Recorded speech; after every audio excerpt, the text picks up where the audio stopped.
Pegulat yang diidolakan bak pahlawan di dunia gulat profesional bukan berarti tidak memiliki dosa. Bisa saja saat seorang pegulat memerankan karakter hero atau babyface utama yang baik hati, punya hal yang bertolak belakang dalam kehidupan nyata mereka. Sama seperti industri entertainment lainnya, kasus-kasus melanggar hukum juga sering berhubungan langsung dengan tokoh-tokoh di dunia gulat profesional. Walau mereka dikenal sebagai legend atau idola di gulat profesional, terkena kasus kriminal merupakan sisi kelam yang mereka pernah alami. Di video kali ini, Gilang Wrestling kembali dengan konten Gulat List yang akan membahas tentang para pegulat yang pernah dipenjara atau kesandung kasus kriminal di dunia nyata. Selengkapnya di channel Gilang Wrestling, because you deserve it.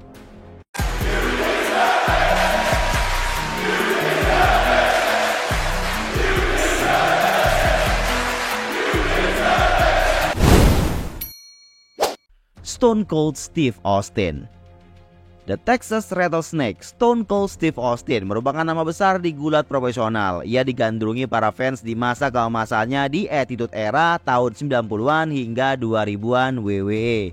Sayangnya, cedera leher parah membuat dia harus pensiun dini demi keselamatan jiwanya. Karakternya yang beringas dan kurang ajar kepada bosnya sendiri membuat dia jadi idola remaja saat itu. Tapi keberingasan itu ternyata bukan cuma karakter saja.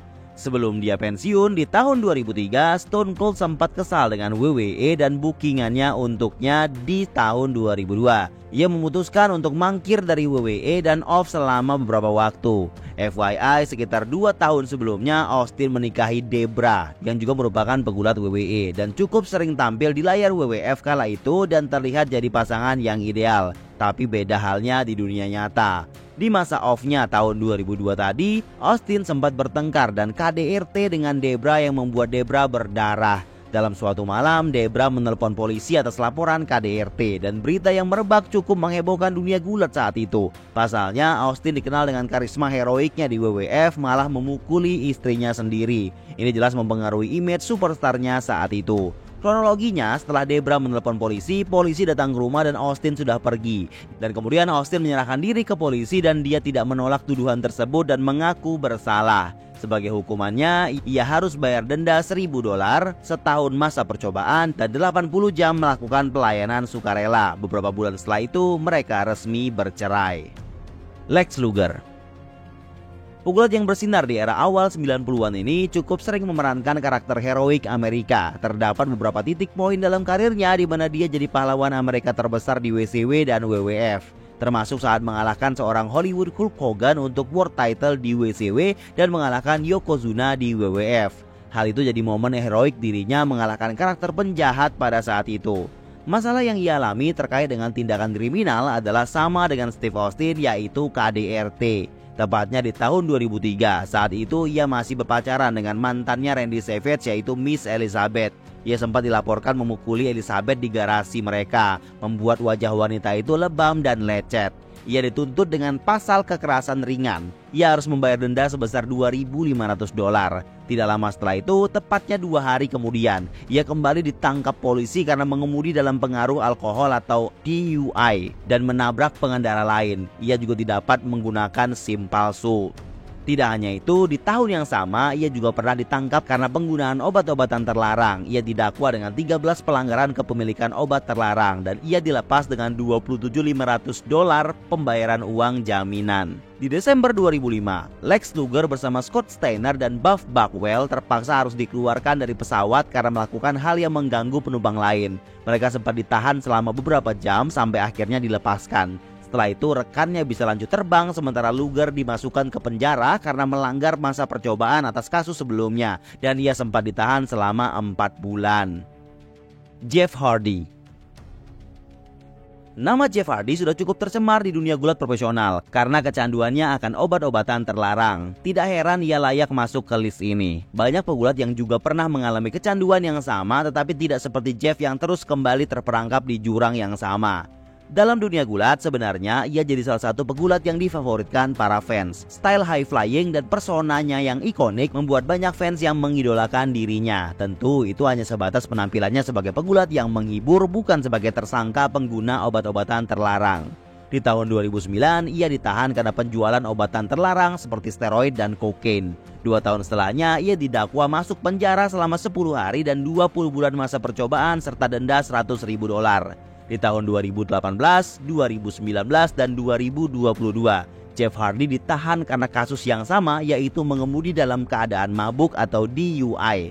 Saat dia di AEW tahun 2022 tersebut, kasus DUI ini cukup menghebohkan dunia gulat profesional. Pasalnya saat itu Jeff tengah dipush untuk menang tag team title. Karena kasus ini, Tony Khan sang pemilik AEW sempat mensuspend Jeff dan memaksanya untuk rehab tanpa gaji. Bukan cuma itu, karena dia sudah 3 kali melanggar DUI selama beberapa tahun, ia masuk penjara selama 38 hari, 2 tahun masa percobaan, $4.500 denda, dan 10 tahun tanpa SIM. 2 tahun pakai alat interlock, 90 hari penyitaan kendaraan, masuk sekolah program DUI, dan pelayanan umum.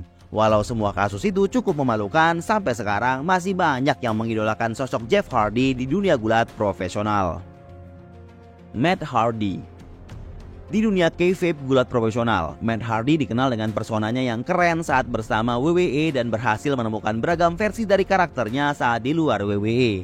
Hal itu yang membuat banyak fans yang mengidolakan pikiran kreatifnya yang ia aplikasikan menjadi hal unik yang belum pernah ada sebelumnya. Jeff Hardy sering kena kasus, bukan berarti sang kakak Matt Hardy tidak pernah kena kasus. Untuk hal pelanggaran mengemudi dalam keadaan mabuk dan kepemilikan obat terlarang, kakak dan adik sama saja. Matt Hardy ditangkap polisi karena DUI di tahun 2011. 2 hari setelah penangkapannya, ia kembali ditahan polisi karena di rumahnya ditemukan obat steroid.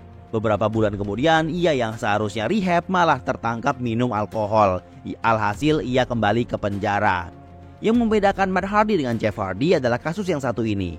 Di Januari 2014, Matt Hardy ditangkap polisi karena KDRT. Matt Hardy menikahi Reby Sky, seorang pegulat indie wanita, di tahun 2013. Dalam pernikahan mereka dikaruniai 3 orang anak laki-laki dan 1 anak perempuan.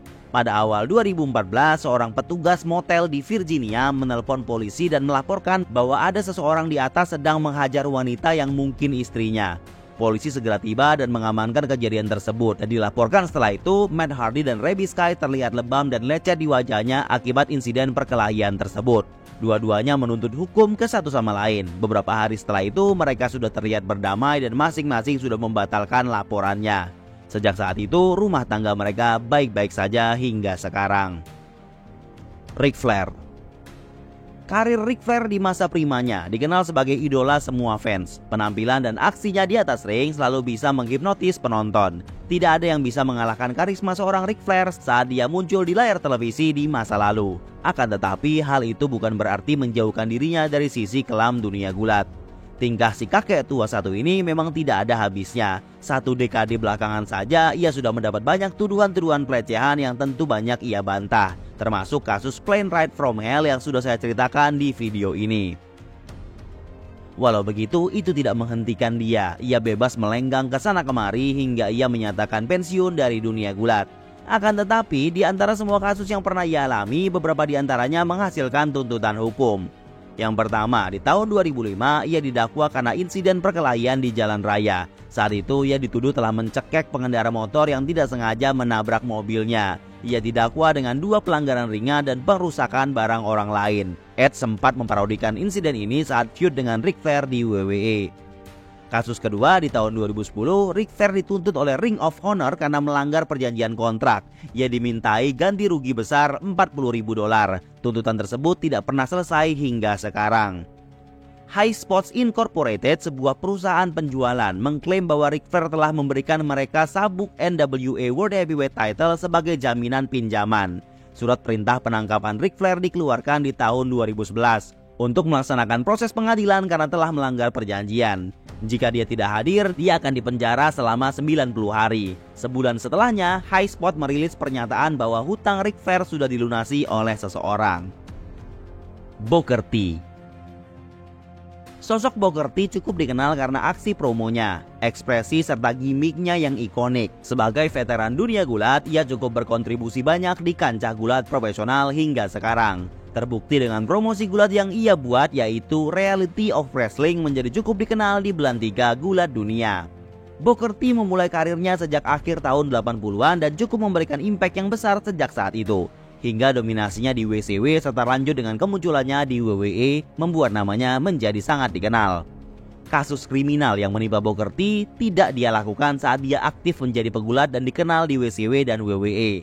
Akan tetapi itu terjadi jauh sebelum itu. Di masa mudanya Booker T pernah bekerja di waralaba restoran Wendy's. Pada suatu hari, ia dan rekan kerjanya di restoran tersebut memutuskan untuk merampok restoran tempat mereka bekerja tersebut. Setelah penyelidikan, polisi berhasil mengungkap bahwa karyawannya sendirilah yang merampok restoran tersebut.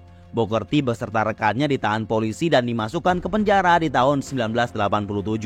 Ia divonis hukuman penjara 5 tahun. Setelah 19 bulan menjalani hukuman, ia bebas bersyarat sampai 1992. Alberto Del Rio. Salah satu pegulat yang cukup dikenal di era tahun 2010-an, gimmick konglomerat dari Meksiko membawa Alberto Del Rio ke puncak karir di WWE dengan beberapa kali menjadi World Champion di sana. Hingga ia dipecat di tahun 2014 karena perilaku tidak profesional yang ia lakukan di belakang layar WWE. Kemudian sempat berkarir di Meksiko dan kembali lagi di WWE di tahun 2015 dan kembali dipecat WWE karena ia merasa tidak senang di sana dan keluar di tahun 2016. Anyway, setelah skandal KDRT dalam hubungan dengan Paige di tahun 2016, nama Del Rio sudah tercemar dan semakin tidak diperhitungkan lagi di dunia gulat profesional, hingga karirnya semakin lama semakin meredup. Di tahun 2020, Del Rio ditangkap polisi karena menyiksa dan menculik pacarnya sendiri. Dalam dakwaannya, ia diklaim mengikat pacarnya dengan selotip sarung tinju dan memukulinya. Oleh karena itu, ia sempat ditahan dan kemudian dikeluarkan dari penjara dengan uang ganti rugi sebesar $50.000. Jadwal pengadilannya sempat ditunda cukup lama hingga kasus ini selesai di akhir tahun 2021. MVP Montel Vontavious Porter atau MVP memiliki karir yang cukup solid di dunia gulat. Masanya di WWE memberikannya prestasi 2 kali US Champion dan 1 kali Tag Team Champion. Setelah terlibat banyak di WWE sejak 2018, ia akhirnya memutuskan keluar dari WWE di Agustus 2024. Sama seperti Booker T, kasus yang menimpa MVP terjadi di waktu ia masih muda, jauh sebelum ia masuk ke WWE. Di masa itu ia terlibat dalam geng jalanan dan ia ikut membantu gengnya dalam pencurian dan itu membawanya ke penjara percobaan selama 6 bulan. Kemudian tidak lama setelahnya ia yang masih ikut dalam geng jalanan tersebut kembali ikut dalam pencurian dan penculikan dan kali ini itu membawanya ke penjara selama 9,5 tahun lamanya. Saat di penjara dilaporkan dia sempat memeluk agama Islam. Walau begitu ia juga mengklaim dirinya sebagai seorang ateis. Tetapi yang jelas setelah keluar dari penjara dia menjadi pribadi yang baru lalu kemudian ia lanjut mendapatkan tujuan hidup menjadi pegulat profesional. Emma atau sekarang dikenal sebagai Tenille Dashwood sempat membuat fenomena sendiri di masa kejayaan NXT era Women Revolution. Dia diperhitungkan jadi salah satu pegulat wanita yang potensial di WWE saat itu. Akan tetapi masanya di main roster tidak begitu diperhitungkan. Alhasil ia mentok hanya berkutat di low card story. Berbeda dengan kasus-kasus pegulat sebelumnya, yang satu ini bisa dibilang cukup memalukan untuk seorang WWE superstar seperti Emma. Insiden ini terjadi di tahun 2014. Emma ditangkap polisi karena mencuri sarung tablet iPad di supermarket Walmart. Ia ditangkap tepat saat ia meninggalkan lokasi toko dan alarm yang berbunyi. Padahal harga case iPad tersebut cuma $21. Karena hal itu, polisi menetapkan ini sebagai kasus pencurian pelanggaran ringan. Ia sempat masuk pengadilan dan didakwa dengan hukuman 1 hari menjalani pelayanan komunitas. Pengacara Emma mengklarifikasi alasan Emma. Ia bilang waktu itu Emma hanya lupa bayar saja. Saat kasus ini merebak, Emma baru saja memperjuangkan karirnya di main roster. Ini cukup mencoreng namanya di WWE saat itu. Brock Lesnar.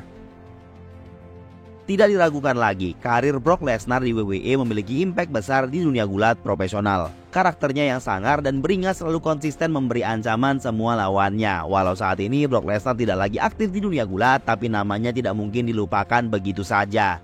Di dunia nyata, kehidupan Brock Lesnar bukan tanpa kasus. Bahkan dia sempat mengalaminya di masa awalnya masuk ke WWE. Saat ia masih dalam masa pengembangan di OVW tahun 2001, Brock Lesnar sempat ditangkap polisi karena kepemilikan steroid. Akan tetapi setelah tes lab, obat tersebut tidak termasuk yang dilarang pemakaiannya. Oleh karena itu, tuntutan kepadanya dibatalkan 4 bulan kemudian. Tapi tetap saja, gambar penangkapannya sudah terlanjur tersebar. Setelah itu, ia kembali membersihkan namanya lewat prestasinya di WWE. Kemudian 15 tahun kemudian, tahun 2016, Brock Lesnar dischedulkan untuk bertanding UFC melawan Mark Hunt. Ia berhasil mengalahkan Mark Hunt, akan tetapi setelah dites doping, Lesnar terbukti positif menggunakan zat-zat yang dilarang dalam pertandingan UFC. Alhasil pertandingan tersebut dianggap no contest. Roman Reigns. Mungkin sebagian bocil Roman atau bocil Tribal Chief agak kaget kok Roman Reigns masuk dalam list ini. Ya memang begitu adanya. Roman Reigns pernah bersinggungan dengan hukum dalam hidupnya. Bahkan Roman Reigns pernah masuk penjara. Nama Roman Reigns mulai dikenal di WWE sejak terlibat dalam faction The Shield bersama Ambrose dan Rollins. Ia lanjut menjadi powerhouse yang paling potensial menjadi the face of the company. Karir Roman saat ini bisa dibilang cukup bersejarah dan dinilai menjadi salah satu GOAT atau greatest of all time dengan masa championnya. Roman Reigns mulai masuk ke WWE di tahun 2010 dan beberapa minggu sebelum ia tanda tangan kontrak dengan WWE, Roman sempat ditangkap polisi karena berkelahi di muka umum dalam keadaan mabuk. Ia sempat dimasukkan ke penjara dan dilepas dengan jaminan $1.000 dan $500 untuk setiap serangan yang ia lakukan. Hal ini tidak diketahui oleh banyak orang hingga foto BAP-nya diupload website maxshots.com tahun 2013 yang diberi label nama Roman Reigns pegulat WWE. Ada kemungkinan orang WWE tidak tahu akan catatan kriminal ini saat Roman Reigns tanda tangan kontrak dengan WWE kala itu. Masih banyak lagi daftar pegulat yang tersandung kasus kriminal. Seperti Big Show yang menonjok fans di tahun 1999, Lita karena DUI di tahun 2011, Chris Jericho ditangkap karena mabuk di muka umum tahun 2010, Kurt Angle DUI tahun 2011, Jimmy Uso beberapa kali DUI, Jey Uso mengendarai dengan pengaruh alkohol di 2018, Bo Dallas mabuk di muka umum 2016, Ted DiBiase juga karena DUI di tahun 2008 dan Santino Marella juga karena DUI di tahun 2008, dan lain-lain. Sebagian sudah pernah saya ceritakan di channel ini. Dari semua kasus di list tadi, mana yang paling kriminal menurut kalian? Ada nama lain yang layak masuk list ini? Silahkan komen di bawah.